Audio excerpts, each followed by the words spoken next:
Hi students. നമ്മുടെ അടുത്ത മൊഡ്യൂളിലേക്ക് നമ്മൾ 1C എന്ന് പറയുന്ന ഇക്കോസിസ്റ്റം എന്ന് പറയുന്ന ഒരു മൊഡ്യൂളിലേക്ക് നമ്മൾ അടുത്തതായിട്ട് കടക്കാൻ പോവുകയാണ്. ഇവിടുന്ന് അല്പം സ്പീഡിലായിരിക്കും നമ്മളിനി പോകുന്നത്. ഇമ്പോർട്ടൻ്റ് ആയിട്ടുള്ള കാര്യങ്ങൾ മാത്രമേ പറയുന്നുള്ളൂ. ബാക്കിയുള്ള നിങ്ങൾ വീട്ടിലിരുന്ന് ടെക്സ്റ്റ് പല ആവർത്തി വായിച്ചു നോക്കുക. അപ്പോൾ എന്താണ് ഇക്കോളജി എന്ന് പറയുന്നത്? നമ്മുടെ ചുറ്റുപാടുമുള്ള ജീവികൾ, അല്ലെങ്കിൽ ജീവികൾ എന്ന് പറഞ്ഞാൽ നമ്മൾ ഈ വിഷയം പഠിക്കുന്ന സമയത്ത് തന്നെ ബിഗിനിങ് ടൈമിൽ തന്നെ ഞാൻ പറഞ്ഞിട്ടുണ്ട്. ജീവികൾ എന്നതുകൊണ്ട് ഉദ്ദേശിക്കുന്നത് എന്തൊക്കെയാകാം? നമ്മുടെ ചുറ്റുപാടുമുള്ള സസ്യങ്ങൾ, പിന്നെ എന്താണ്, സസ്യങ്ങൾ, ജന്തുക്കളുണ്ടാവാം. നമുക്ക് കണ്ണിന് കാണാൻ സാധിക്കുന്നതും എന്താണ്, കാണാൻ സാധിക്കാത്തത് എന്ന് പറഞ്ഞാൽ ഏറ്റവും അണു അല്ലേ, നമ്മൾ അന്ന് പറഞ്ഞ അണു എന്ന് പറയുന്ന, അല്ലെങ്കിൽ നമുക്ക് ഈ പറയുന്ന മണ്ണിലും ഭൂമിക്ക് കീഴെയും പ്രതലങ്ങളിലും സർഫസുകളിലും ഒക്കെ ഉള്ള സകല ജീവികളെയും എല്ലാം കൂടെ കൂട്ടിയിട്ടാണ് നമ്മളെന്ന് ഓർഗാനിസം എന്ന് നമ്മളത് പറഞ്ഞിരുന്നത്. അപ്പോൾ ഈ പറയുന്ന ഓർഗാനിസത്തിൻ്റെയും അവരുടെ എന്താണ് എൻവയോൺമെൻറ്റ്, അത് അധിവസിക്കുന്ന എൻവയോൺമെൻറ്റുമായി ബന്ധപ്പെട്ട ടോട്ടൽ ഒരു സിസ്റ്റത്തെയാണ് നമ്മൾ എന്തെന്ന് പറയുന്നത്, ഇക്കോളജി എന്ന് പറയുന്നത് അല്ലേ. പരിസ്ഥിതി എന്നുകൊണ്ട് ഉദ്ദേശിക്കുന്നത് അങ്ങനെയാണ്. പരിസ്ഥിതി ശാസ്ത്രം എന്നതുകൊണ്ട് ഉദ്ദേശിക്കുന്നത്, ഇക്കോളജി എന്ന് വെച്ചാൽ ഇതുമായി ബന്ധപ്പെട്ട ശാസ്ത്രം അല്ലെ, പരിസ്ഥിതിയുമായി ബന്ധപ്പെട്ട ശാസ്ത്രത്തെയാണ് നമ്മൾ അതിൻ്റെ അകത്ത് ഇങ്ങനെ പറയുന്നത്. And the term ecology is derived from 2 weeks, 2 Greek വേർഡ്സുകളിൽ നിന്നാണ്. ആ വേർഡുകളിൽ നിന്നാണ്, 2 വേർഡ്സുകളിൽ നിന്നാണ്. എന്താണ്, ഓയ്ക്കോസ് എന്ന് പറയുന്നത്, അതായത് ഹോം എന്ന അർത്ഥമുള്ള ഓയ്ക്കോസ് എന്നും, സ്റ്റഡി ഓഫ് എന്ന് പറയുന്ന ഒയ്ക്കോസ് അതിനകത്ത് സ്റ്റഡി എന്നാണ് പറയുന്നത്. അപ്പോൾ ഈ വേർഡുകൾ രണ്ടെണ്ണം പഠിച്ചോളുക. പ്രധാനമായും 2 ഗ്രീക്ക് വേർഡ്സ് ആണുള്ളത്. ഒന്നാമത്തെ പറയുന്നതാണ് ഒയ്ക്കോസ് എന്ന് പറയുന്നതും, 2 ലോഗോസ് എന്ന് പറയുന്നത്. ലോഗോസ് എന്ന് പറഞ്ഞാൽ സ്റ്റഡി ഓഫ് എന്നാണ് അർത്ഥം. ഒയ്ക്കോസ് എന്ന് പറഞ്ഞാൽ ഹോം എന്നാണ് അർത്ഥം. അവൻ മീനിങ് ഡെഫിനേഷൻ പറഞ്ഞിട്ടുണ്ട്, അത് ജസ്റ്റ് നിങ്ങൾ നന്നായിട്ട് പഠിക്കുക. The term ecology refers to the study of living organism and their interaction with other organism and their environment. അതായത് ഓർഗാനിസവും അവരുടെ എൻവയോൺമെൻറ്റും, പിന്നെ എന്താണ്, ഈ പറയുന്ന ഓർഗാനിസത്തിൻ്റെയും അവരുടെ മറ്റ് ഓർഗാനിസത്തിൻ്റെയും എൻവയോൺമെൻറ്റുമായുള്ള ഒരു പരസ്പര സംസർഗത്തിനെയാണ് നമ്മൾ എന്തെന്ന് പറയുന്നത്, എക്കോളജി എന്ന വേർഡ് കൊണ്ട് നമ്മൾ ഉദ്ദേശിക്കുന്നത്. As all organism have their own specific surroundings. അപ്പോൾ ഈ കാണുന്ന ഓർഗാനിസത്തിനും അവരുടെ എൻവയോൺമെൻറ്റുമായിട്ടുള്ള കണക്ഷനെയാണെങ്കിൽ, അല്ലെങ്കിൽ റിലേഷനെയാണ് നമ്മൾ എന്തെന്ന് ഉദ്ദേശിക്കുന്നത്, ആ എക്കോളജി എന്ന ടേം കൊണ്ട് ഉദ്ദേശിക്കുന്നത്. അപ്പോൾ അതിൻ്റെ അകത്ത് തന്നിരിക്കുന്ന മീനിങ് ആൻഡ് ഡെഫിനേഷൻ നിങ്ങൾ നന്നായിട്ട് പഠിക്കുക കേട്ടോ. പിന്നെ ഒരു ടൈലറിൻ്റെ ഒരു എക്കോളജി ഡെഫിനേഷൻ പറഞ്ഞിട്ടുണ്ട്. The science of relationship of all organisms to their environments. അതായാലും അറ്റ്ലീസ്റ്റ് പഠിക്കുക കേട്ടോ. അത് നല്ല ഡെഫിനേഷനാണ്. അക്കോർഡിംഗ് ടു ടൈലർ പറഞ്ഞേക്കുന്നതാണ് എക്കോളജി എന്ന് പറയുന്നത് എന്തുമായുള്ള റിലേഷൻഷിപ്പിൻ്റെ സയൻസ് എന്നാണ് പറഞ്ഞിരിക്കുന്നത്. എല്ലാ ഓർഗാനിസത്തിനും അവർ അധിവസിക്കുന്ന എൻവയോൺമെൻറ്റ് അല്ലെ, പരിസ്ഥിതിയായിട്ടുള്ള ഒരു കണക്ഷൻ അല്ലെങ്കിൽ റിലേഷനെ കുറിച്ച് പഠിക്കുന്ന സയൻസിനെയാണ് നമുക്ക് എന്തെന്ന് പറയാൻ പറ്റുന്നത്, ഇക്കോളജി എന്നുകൊണ്ട് പറയാനായിട്ട് പറ്റുന്നത്. അതിൽ നിന്ന് നേരെ അടുത്തതിലേക്ക് നമ്മൾ കടക്കാൻ പോവുകയാണ്. എക്കോസിസ്റ്റം എന്ന് പറഞ്ഞാൽ എന്താണ്? എക്കോസിസ്റ്റത്തിൻ്റെ മീനിങ് ആൻഡ് ഡെഫിനേഷൻ നിങ്ങളുടെ ഇൻട്രൊഡക്ഷൻ സെക്ഷനൊക്കെ നിങ്ങൾ വായിച്ച് നോക്കുക. ഇത് വായിച്ച് നോക്കേണ്ടത് എന്തുകൊണ്ടാണെന്ന് ചോദിച്ചാൽ, എക്സാമിന് അത് എസ്സേ ടൈപ്പ് ചോദിച്ചു കഴിഞ്ഞാൽ എക്സാക്റ്റ് മീനിങ് ആൻഡ് ഡെഫിനേഷൻ മാത്രം നിങ്ങൾ എഴുതി കഴിഞ്ഞാൽ നമുക്ക് മാർക്ക് കിട്ടത്തില്ല. അതുകൊണ്ടാണ് ആ ഇൻട്രൊഡക്ഷൻ സെക്ഷനുകൾ നിങ്ങൾ ജസ്റ്റ് ഒന്ന് നന്നായിട്ട് വായിച്ച് വെക്കുക. എന്താണ് എക്കോസിസ്റ്റത്തിൻ്റെ meaning definition? An ecosystem is a large community of living organism consisting of plant, animals and microbes that work together to remain healthy with non-living components of the environment such as soil, air and water. അതായത് ഒരു പരിസ്ഥിതിയിൽ അല്ലെങ്കിൽ പ്രകൃതിയിലുള്ള ജീവനുള്ളതും ജീവനില്ലാത്തതുമായ 2 components ഉണ്ടാകും. അതിനാണ് നമ്മൾ living components എന്നും non living components എന്നും പറയുന്നത്. നോൺ ലിവിങ് കമ്പോണൻസിലാണ് എന്തൊക്കെ വരുന്നത്? സോയില്, പിന്നെ എന്താണ്, എയർ, വാട്ടർ തുടങ്ങിയ കാര്യങ്ങൾ വരുന്നത്. അടുത്ത കാര്യം പറയുന്നതാണ് ഇതിനകത്ത് വരുന്ന ലിവിങ് ഓർഗാനിസം എന്ന് പറയുന്നതാണ് plants, animals, and microbes. Microbes എന്ന് പറഞ്ഞാൽ നമുക്ക് കണ്ണിന് കാണാനായിട്ട് സാധിക്കാത്ത സൂക്ഷ്മ അണുക്കൾ അല്ലെങ്കിൽ സൂക്ഷ്മ ജന്തുക്കൾ എന്നൊക്കെ നമുക്ക് പറയാൻ സാധിക്കുന്ന കാര്യങ്ങളെയാണ് എന്തെന്ന് പറയുന്നത് മൈക്രോബ്സ് എന്ന് പറയുന്നത്. ഈ പറഞ്ഞ പോലെ ഈ പറയുന്ന വൈറസ്, പിന്നെ ഏതായിരിക്കും ബാക്ടീരിയ, ഇങ്ങനെയുള്ള കാര്യങ്ങളൊക്കെ മൈക്രോബ്സിലാണ് സാധാരണയായിട്ട് വരുന്നത്. അപ്പോൾ ഇതിൽ പറയുന്നതാണ് ഈ എക്കോസിസ്റ്റം എന്ന് പറയുന്നത് ഒരു ലാർജ് കമ്മ്യൂണിറ്റിയാണ്. ഇതിൻ്റെ അകത്ത് എന്തൊക്കെയുണ്ട്? ലിവിങ് ഓർഗാനിസം ഉണ്ട്, നോൺ ലിവിങ് ഓർഗാനിസം ഉണ്ട് ഇതിൻ്റെ അകത്ത് വരുന്നത്. ഓക്കെ, നോൺ ലിവിങ് ഓർഗാനിസിൻ്റെ അകത്താണ് ഈ പറയുന്നത് എന്താണെങ്കിൽ സോയിൽ, എയർ, വാട്ടർ ഇവ തമ്മിലുള്ള ഒരു എന്താണ് is a great thing of or is a big thing of living community and non-living community. Okay, അതിനെയാണ് നമുക്ക് എന്തെന്ന് പറയാൻ സാധിക്കുന്നത്? ഇക്കോസിസ്റ്റം എന്ന് പറയാൻ സാധിക്കുന്നത്.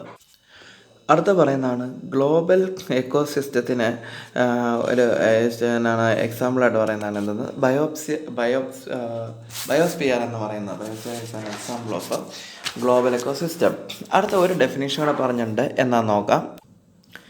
And the another thing is ecosystem is defined as a complex of living organism, physical environment and all their interrelationships in a particular unit of space.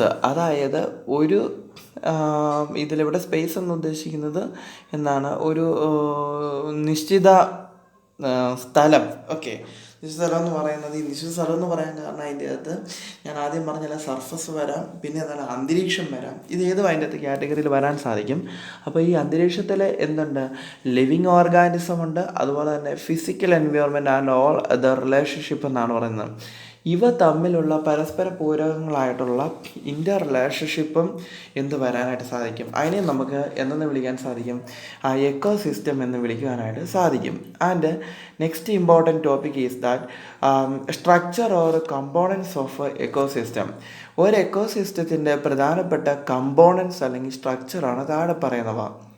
അതായത് ഒരു എക്കോസിസ്റ്റത്തെ പ്രധാനമായും രണ്ടായിട്ട് നമുക്ക് തരംതിരിക്കാനായിട്ട് സാധിക്കും. ഒന്നാമത്തെയാണ് biotic, that is living, and another is abiotic or non living എന്ന് വിളിക്കാനായിട്ട് സാധിക്കും. ഈ രണ്ട് വേർഡ്സുകൾ നിങ്ങൾ ഇപ്പം തന്നെ പഠിച്ചു വെക്കുക. ഇനി ഒരു കാര്യം നോക്കുക, ഒന്നാമത്തെ ചാപ്റ്ററിൽ കണ്ടതുപോലെ മുമ്പോട്ട് വരുമ്പം ഒത്തിരി നമ്മൾ കട്ടൻറായിട്ട് ഇംഗ്ലീഷ് വേർഡ്സുകൾ മലയാളം വേർഡ്സുകളെ നമ്മളങ്ങനെ ഉപയോഗിക്കാതെ സൂക്ഷിക്കുക. കാരണം എന്താണെന്ന് ചോദിച്ചാൽ നമുക്ക് ഫ്രണ്ടിലോട്ട് ഈ ഒരു പുസ്തകം കംപ്ലീറ്റ് ഇങ്ങനെ തന്നെയാണ് വരുന്നത്. അപ്പോൾ എല്ലാ ഓർഗാനിസം എന്ന് പറയുന്നത് അതിനകത്ത് ജീവനുള്ള ഇതുണ്ട്, അണു, അങ്ങനെയുള്ള കാര്യങ്ങളൊക്കെ നമ്മൾ ഇനി കൂടുതലായിട്ട് പറയുന്നത് അതെന്താണെന്ന് മനസ്സിലാക്കി വെക്കുക.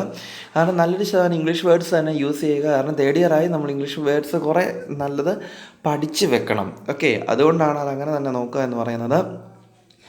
എക്കോസിസ്റ്റത്തിൻ്റെ സ്ട്രക്ചർ അല്ലെങ്കിൽ കമ്പോണൻസിനെ പ്രധാനമായും രണ്ടായിട്ട് തരംതിരിക്കാം. ഏതൊക്കെയായിരിക്കും?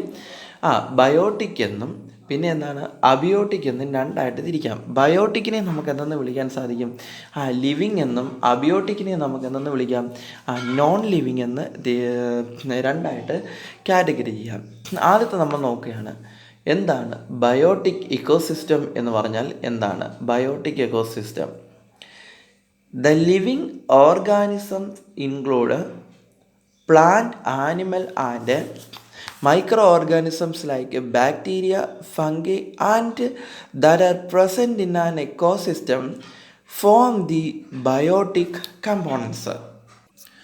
അപ്പോൾ ഇതിൽ പറയുന്നത് എന്തൊക്കെയാണ് പറയുന്നത്? ബയോട്ടിക് എന്ന് പറയുന്നതിന് നമ്മൾ ഓൾറെഡി കണ്ടു. ഈ വേർഡ് നിങ്ങൾ കാണാൻ പഠിക്കുക. ബയോട്ടിക് എന്ന വേർഡിൻ്റെ അർത്ഥം ലിവിങ്, ജീവനുള്ളതെന്നാണ് പറയുന്നത്. ജീവനുള്ളത് ഏതൊക്കെയാണ് നമുക്കറിയാം? പ്ലാന്റുകൾ, ആനിമൽസ്, പിന്നെ പറയുന്ന മൈക്രോ ഓർഗാനിസംസ് എന്ന് പറഞ്ഞാൽ കണ്ണിന് കാണാനായിട്ട് സാധിക്കില്ലാത്ത കാര്യങ്ങൾ.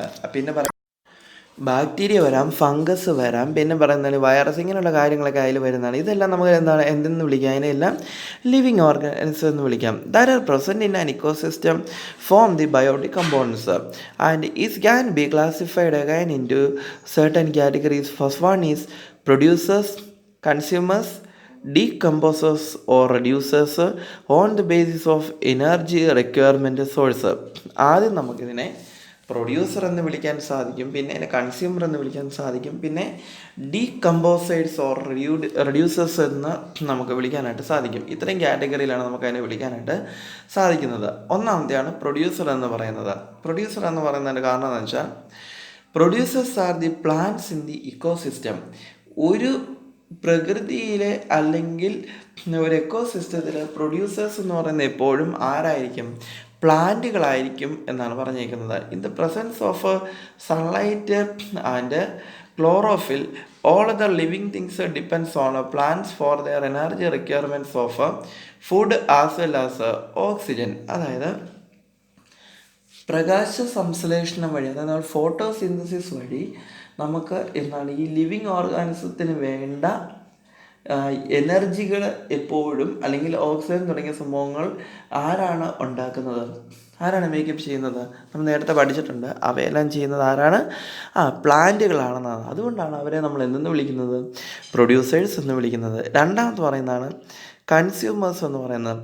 Consumers refers to those organism which consume the food produced by the producers and gain the energy for their survival. Okay, അതായത് ആദ്യം നമ്മൾ കണ്ട പ്രൊഡ്യൂസേഴ്സ് പ്രൊഡ്യൂസ് ചെയ്യുന്ന ഈ പറയുന്ന എനർജി, അല്ലെങ്കിൽ അവർ പ്രൊഡ്യൂസ് ചെയ്യുന്ന ഔട്ട്പുട്ടിനെ കൺസ്യൂം ചെയ്യുന്നത് ആരാണോ അവരെയാണ് നമ്മളെന്ന് പറയുന്നത് കൺസ്യൂമേഴ്സ് എന്ന് പറയുന്നത്.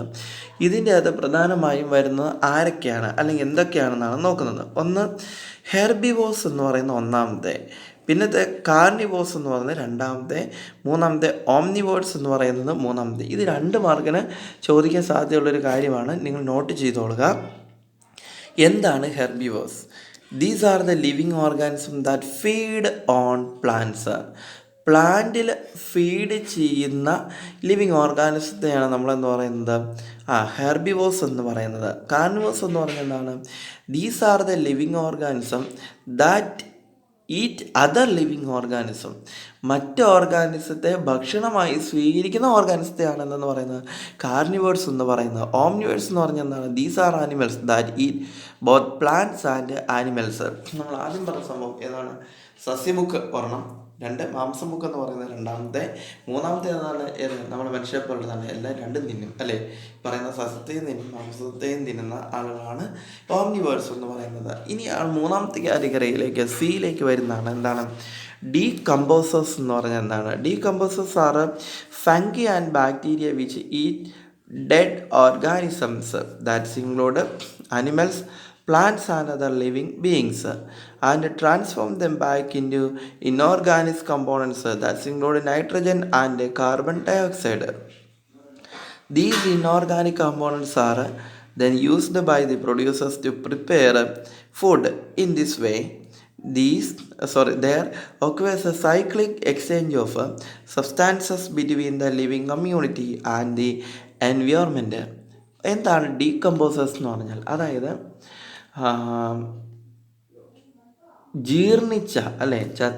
ജീർണിച്ച ആനിമൽസിനെയോ അല്ലെങ്കിൽ പ്ലാന്റുകളെയോ അല്ലെങ്കിൽ ഏതൊരു ലിവിങ് കണ്ടീഷനെയും അല്ലെങ്കിൽ ലിവിങ് തിങ്സിനെയും ഓർ ലിവിങ് ബീയിങ്സിനെയും ഭക്ഷണമാക്കുന്നതിനെയാണ് ഡീകമ്പോസേഴ്സ് എന്ന് പറയുന്നത്.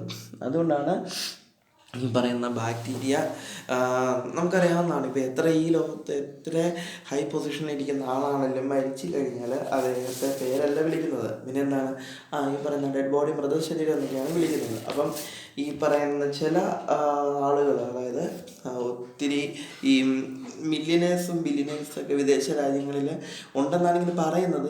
അവർ മരിച്ചു കഴിയുമ്പോഴത്തേക്കിനും അവരുടെ ബോഡിക്ക് യാതൊരുവിധ കേടും വരാതെ എന്ത് ചെയ്യുന്നു, ഇപ്പോൾ വിശുദ്ധന്മാരെയൊക്കെ കണ്ടെത്തുന്ന പോലെ അതുപോലെ തന്നെ പൈസ കൊടുത്ത് ഈ വലിയ സുഗന്ധ വസ്തുക്കളും പിന്നെ കെമിക്കൽസൊക്കെ ഇട്ട് അവരടക്കം ചെയ്യും. ജസ്റ്റ് എന്ന് പറഞ്ഞാൽ യാതൊരുവിധ ബോഡിക്ക് കേടുപാടുകളും വരാതിരിക്കാൻ വേണ്ടിയുള്ള ഒരു സിസ്റ്റമാണെന്നാണ് പറയുന്നത്. അങ്ങനെ വെക്കണമെന്നുള്ളത്. പിന്നെയാണ് പണ്ടത്തെ ഈ നമ്മുടെ പിരമിഡുകളൊക്കെ അതിൻ്റെ മമ്മിമാരൊക്കെ സൂക്ഷിച്ചിരിക്കുന്നത് അല്ലേ, മറ്റേ ഡെഡ് ബോഡീസ് സൂക്ഷിപ്പിക്കുന്നത് ഇങ്ങനെ ലക്ഷങ്ങളുടെ വർഷങ്ങൾ ഒരു കേടുമില്ലാതെ അവിടെ ഇരിക്കുമെന്നാണ് പറയുന്നത്. അപ്പോൾ അതിനുള്ള കെമിക്കൽ കോമ്പൗണ്ട്സിനെയാണ് എന്തെന്ന് പറയുന്നത് ഇതിനൊരു കാരണമാകുന്നത്. അപ്പോൾ ഈ ഡീകമ്പോസേഴ്സ് എന്ന് പറയുന്നത് ഉദ്ദേശിക്കുന്ന ഇതാണ്.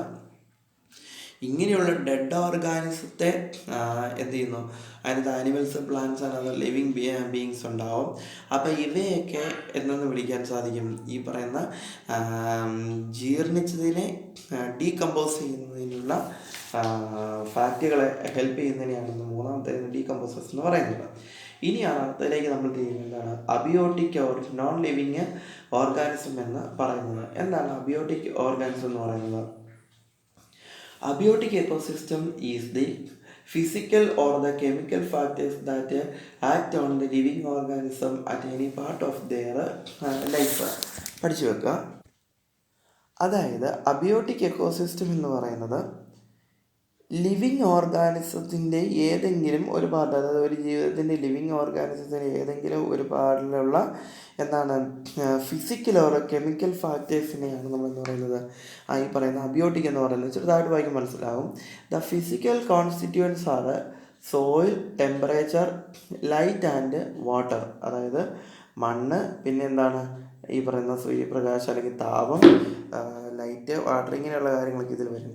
Chemical constituents are inorganic and organic structure such as phosphorus, carbon, hydrogen, nitrogen and carbohydrates, fats, protein, etc. These are also called ecological factors.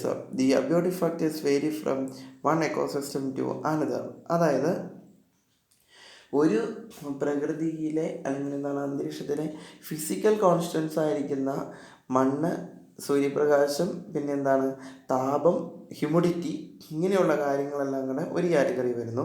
പിന്നെ പറയുന്നതാണ് അതിൻ്റെ കെമിക്കൽ കോൺസ്റ്റിറ്റ്യൂവൻസ് എന്ന് പറയുന്നത് എന്താണ് ഇൻഓർഗാനിക് ഓർ ഓർഗാനിക് സ്ട്രക്ചർ പറഞ്ഞിരുന്നത് phosphorus, carbon, hydrogen, nitrogen, carbohydrates, fats, protein, etcetera. ഇങ്ങനെയുള്ള കാര്യങ്ങളൊക്കെ ഏതിൽ വരുമെന്നാണ് പറഞ്ഞിരിക്കുന്നത്? കെമിക്കൽ കോൺസ്റ്റിറ്റ്യൂവൻസിൽ വരുന്നു. അപ്പോൾ ഇതാണ് പറയുന്നത് ഇക്കോളജിക്കൽ ഫാക്ടേഴ്സ് എന്നതിന് കോമൺ ആയിട്ട് വിളിക്കുന്നത്. ഓക്കെ, അപ്പോൾ ഒരു ഇക്കോ സിസ്റ്റത്തിൻ്റെ പ്രധാനപ്പെട്ട ഫങ്ഷൻസ് എന്തൊക്കെയാണ്? What are the functions of ecosystem? First one is allows flow of biological energy. ഇത് ജസ്റ്റ് നിങ്ങൾ പഠിച്ചു വെച്ചോളുക. ഈ എക്കോസിസ്റ്റത്തിൻ്റെ ഫങ്ഷൻസ് എന്ന് പറയുന്നത് എന്താണ്? ബയോളജിക്കൽ എനർജിയുടെ ഒരു ഫ്ലോ ആണ് ആദ്യം പറയുന്നത്. എന്ന് പറഞ്ഞാൽ an ecosystem controls the rate of production and respiration of the community. അതായത് റെസ്പിറേഷൻ എന്നുകൊണ്ട് ഉദ്ദേശിക്കുന്നത് എന്താണ്? ശ്വസനം. അതായത് ഇതിൽ ഈ അന്തരീക്ഷത്തിൽ അല്ലെങ്കിൽ പരിസ്ഥിതിയിൽ ജീവിക്കുന്ന സകലമാന ജീവികൾക്കും അവർക്ക് ശ്വസിക്കാനും അതുപോലെ എന്താണ് പറയുന്നത് പ്രൊഡക്ഷൻ കൺട്രോൾ ചെയ്യാനായിട്ടുള്ള കാര്യങ്ങൾ, എനർജി സമ്പാദിക്കുക, ഇങ്ങനെയുള്ള കാര്യങ്ങൾക്കെല്ലാം ഒന്നാമത് they gave the permission. Second one is controls the rate of nutrient cycles. That means രണ്ടാമത് പറയുന്നതാണ്, അതായത് മിനറൽസിൻ്റെ കൺസംഷനും പ്രൊഡക്ഷനും എന്ത് ചെയ്യുന്നു? ഇക്കോസിസ്റ്റം കൺട്രോൾ ചെയ്യുന്നു. മൂന്നാമത് പറഞ്ഞാൽ regulates both ways. The ecosystem regulates the environment by organisms and the organisms by environment.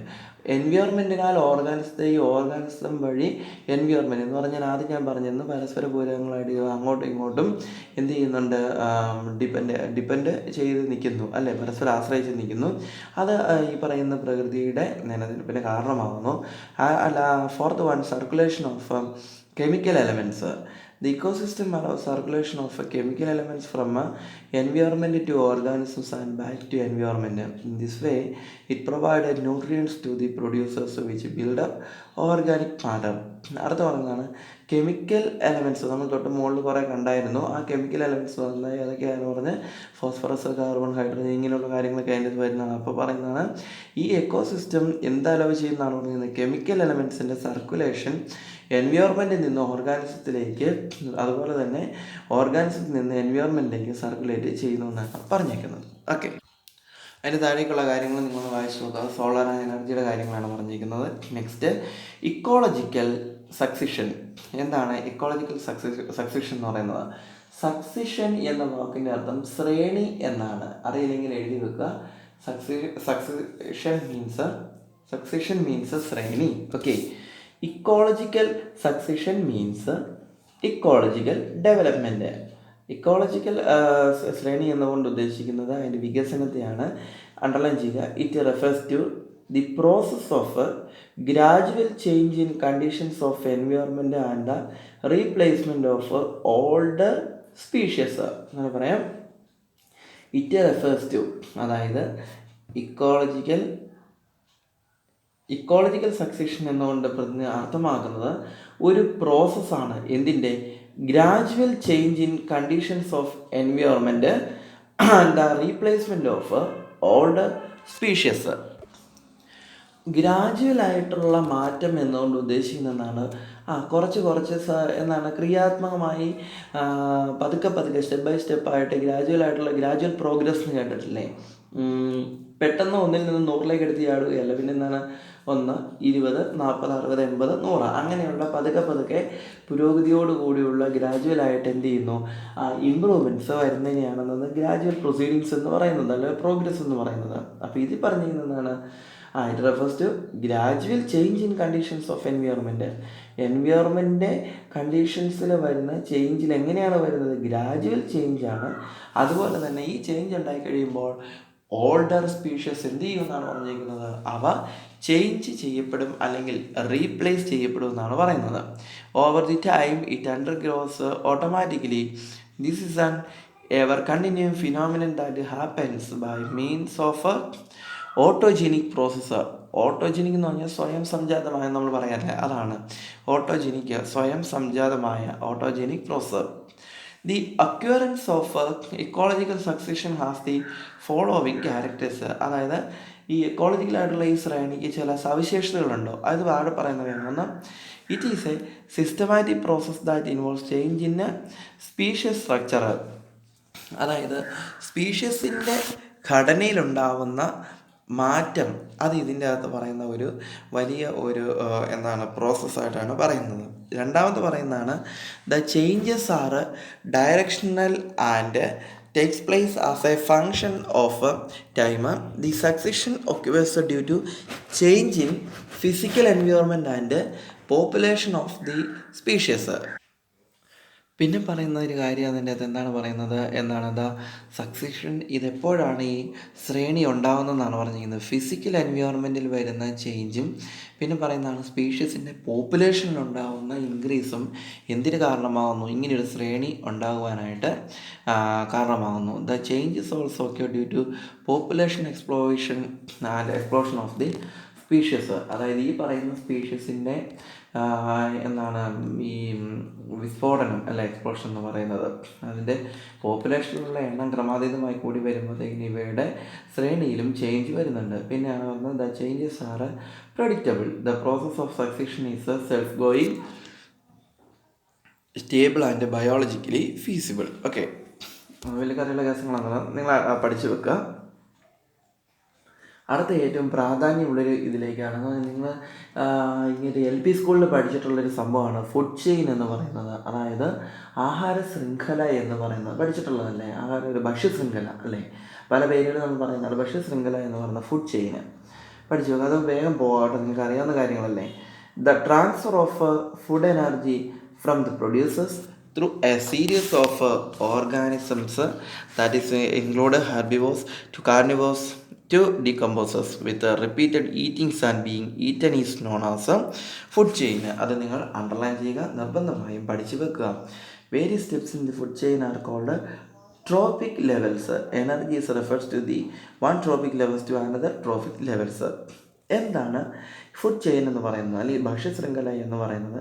അതായത് ആഹാരം പ്രൊഡ്യൂസ് ചെയ്യുന്ന പ്രൊഡ്യൂസേഴ്സ് ആരാണോ, പ്രൊഡ്യൂസേഴ്സ് എന്ന് പറഞ്ഞാൽ പ്ലാന്റ്സ്, അത് നമ്മൾ കണ്ടതാണ്. അതിൽ നിന്ന് ഒരു സീരീസ് ഓഫ് ഓർഗാനിസത്തിലൂടെ എന്ത് ചെയ്യുന്ന പറഞ്ഞിരുന്നത്, ഈ ഭക്ഷണം എന്നുള്ളത് റിപ്പീറ്റ് ചെയ്ത് എൻഡ് സ്പീഷ്യസ് വരെ എത്തുന്ന ഒരു പ്രോസസ്സാണ് ഈ ഫുഡ് ചെയിൻ എന്ന് പറയുന്നത്. അപ്പോൾ അതിൻ്റെ താഴോട്ട് ഞാനത് വലിയ കാര്യമായിട്ട് വായിക്കുന്നില്ല, നിങ്ങളൊന്ന് ഒരു സമയം പോലെ നിങ്ങളിരുന്ന് വായിച്ചാൽ അത് എക്സ്പ്ലെയിൻ ചെയ്ത് കളയാനായിട്ടുള്ള സമയമില്ല, അതുകൊണ്ടാണ്. എന്നാൽ ഞാനതിൻ്റെ ഓവറോൾ സംക്ഷിപ്തം പറഞ്ഞുതരാം. നമ്മൾ ഫുഡ് ചെയിൻ അല്ലെങ്കിൽ ഭക്ഷ്യശൃംഖല എന്നതുകൊണ്ട് ഉദ്ദേശിക്കുന്നത് എന്താണ്? പ്രൊഡ്യൂസറായ പ്ലാന്റ്സ് അല്ലേ, ലിവിങ് കണ്ടീഷനിൽ അല്ലെങ്കിൽ ബയോട്ടിക്കിൻ്റെ അകത്ത് വരുന്ന പ്ലാന്റ്സ് ഫോട്ടോസിന്തസിസ് അഥവാ പ്രകാശ സംശ്ലേഷണം വഴി അവർ ചെടികളിൽ തന്നെ എന്ത് ചെയ്യുന്നു, ഭക്ഷണം പാകം ചെയ്യുന്നു അല്ലേ? നമ്മൾ നേരത്തെ പഠിച്ചിട്ടുള്ളതാണ്. ഈ ഭക്ഷണം പാകം ചെയ്യുന്ന ഇതിനെയാണ് ആര് ഈറ്റ് ചെയ്യുന്നത്? ഹെർബിവോർസ് എന്ന് പറഞ്ഞ സസ്യബുക്ക് ഈ സസ്യത്തെ ആഹാരമാക്കുന്നു. ഈ സസ്യബുക്കിനെ, അതായത് ഹെർബിവോഴ്സിനെ ആര് ആഹാരമാകുന്നു? കാർണിവോർസ് എന്ന് പറഞ്ഞാൽ മാംസബുക്ക് അല്ലേ, മാംസബുക്ക് ഭക്ഷണമാകുന്നു. ഇവ ഒന്നുകിൽ ചത്ത് കഴിയുമ്പോൾ അല്ലെങ്കിൽ ഡെഡ് എലമെൻ്റ് ആയി കഴിയുമ്പോൾ അതിനെ പിന്നെ ആരാണ് ഈ ഭക്ഷണമാക്കുന്നത്? ഡീകമ്പോസേഴ്സ് എന്ന് പറയുന്നത്. ഡീകമ്പോസേഴ്സ് എന്ന് പറഞ്ഞാൽ ആരാണ്? ആദ്യം നമ്മൾ പറഞ്ഞ പോലെ ഫംഗസ്, ബാക്ടീരിയ ഇങ്ങനെയുള്ള സംഭവങ്ങളാണ് ഡീകമ്പോസേഴ്സ്. ഈ ഡീകമ്പോസേഴ്സ് അവയെ ആഹാരമാക്കുന്നു. ഇതിനെയാണ് നമ്മൾ എന്തെന്ന് പറയുന്നത്? ഭക്ഷ്യശൃംഖല എന്ന് പറയുന്നത്. അപ്പുറത്തൊരു എന്താണ് പടം, ഒരു പിക്ചോറിഗ്രാം കൊടുത്തിട്ടുണ്ട്. നിങ്ങൾ ആ പിക്ചേഴ്സ് നോക്കുക. എന്താണ് പറഞ്ഞിരിക്കുന്നത്? സൂര്യപ്രകാശവും വെള്ളവും നേടി പ്രൊഡ്യൂസറായ ആര്? സസ്യം ആഹാരം പാകം ചെയ്യുന്നു. അവിടുന്ന് ഇത് പ്രൈമറി കൺസ്യൂമർ എന്ന് പറയുന്ന എന്താണ്? ഗ്രാസ് ഹോപ്പർ എന്ന് പറയുന്നത്, അതായത് വീട്ടിൽ നമ്മൾ നേരത്തെ പഠിക്കുന്നത്, അത് കഴിക്കുന്നു. അതിനെ തവള കഴിക്കുന്നു, തവള പാമ്പ് കഴിക്കുന്നു, പാമ്പിനെ ആര് വിഴുങ്ങുന്നു? ഈ പറയുന്ന കഴുകനല്ലെങ്കിൽ പരുന്ത് വിഴുങ്ങോ ചെയ്യുന്നു. അതിനെ നേരെ പിന്നെ എന്ത് ചെയ്യുന്നു? ചത്ത് കഴിയുമ്പോൾ ഡീകമ്പോസർ എന്നുള്ള ഇതിലേക്ക് വരുന്നു. ഈ ഡീകമ്പോസറിനെ നേരെ എങ്ങോട്ടോ തിരിച്ചു പോകുന്നു? ന്യൂട്രിയൻസ് ആയിട്ടുള്ള അല്ലെങ്കിൽ അതിലെ പോഷക ഘടകങ്ങളും മറ്റു കാര്യങ്ങളും എന്തിലേക്ക് വീണ്ടും പഴയ അവിടെ ആഹാരം പാകം ചെയ്യുന്ന ചെടികളിലേക്ക് വീണ്ടും എത്തുന്നു. ഈ ഒരു പർപ്പസ് എന്ന് പറയുന്നത് പ്രകൃതിയിൽ എപ്പോഴും സർക്കുലേറ്റ് ചെയ്തുകൊണ്ടിരിക്കുന്ന ഒരു കാര്യമായിട്ടാണ് പറയുന്നത്. ഇതിനെയാണ് ട്രോപ്പിക്കൽ ഫുഡ് ചെയിൻ എന്നുകൊണ്ട് ഉദ്ദേശിക്കുന്നത്. ഓക്കെ, എല്ലാ എക്കോസിസ്റ്റങ്ങളിലും പ്രധാനമായും 2 തരത്തിലുള്ള ഫുഡ് ചെയിനുകളാണ് ഉള്ളത്. ഒന്ന് ഗ്രേസിങ് ഫുഡ് ചെയിൻ എന്ന് പറയുന്നതും രണ്ടാമത് പറയുന്ന ഡിട്രിയൂട്ട്സ് ഫുഡ് ചെയിൻ എന്നുള്ള 2 എലമെൻറ്റുകളാണ് പറയുന്നത്.